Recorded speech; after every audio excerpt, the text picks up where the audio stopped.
Rabat মরক্কোর রাজধানী এবং প্রধান প্রশাসনিক কেন্দ্র ও দেশের সপ্তম বৃহত্তম শহর।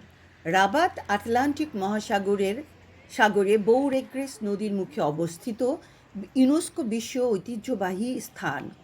রাবাত 12 শতকে আলমোহাদের দ্বারা প্রতিষ্ঠিত হয়েছিল। শহরটি প্রথমে দ্রুতই বৃদ্ধি পেয়েছিল, কিন্তু আলমোহাদের পতনের পর এটি প্রায় পরিত্যক্তের পর্যায়ে চলে যায়। 17 শতকে রাবাত বারবারি জলদস্যুদের আশ্রয়স্থল হয়ে ওঠে।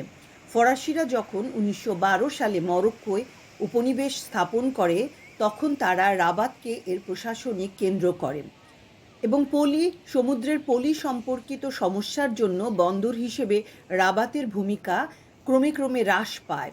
যাই হোক, রাবাত এখনও টেক্সটাইল, খাদ্য প্রক্রিয়াকরণ এবং নির্মাণ শিল্পে গুরুত্ব বজায় রেখেছে।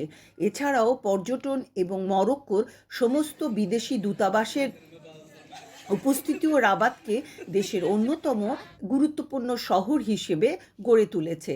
এটি মরক্কোর 4টি ঐতিহাসিক সাম্রাজ্যিক শহরের মধ্যে একটি এবং রাবাতের মদিনা বিশ্ব ঐতিহ্যবাহী স্থান হিসেবে তালিকাভুক্ত।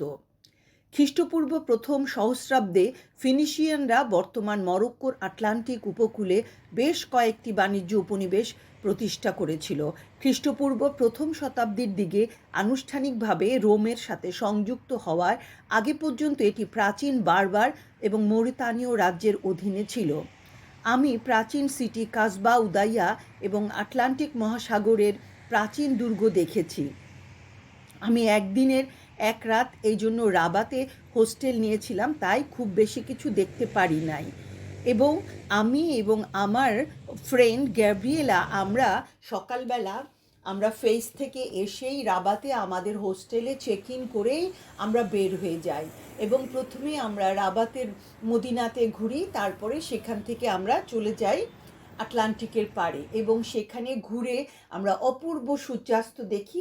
দেখার পরে পুনরায় আমরা আবার সেই রাবাত যে কাসবা উদায়াতে আসি এবং সেখানে ফটো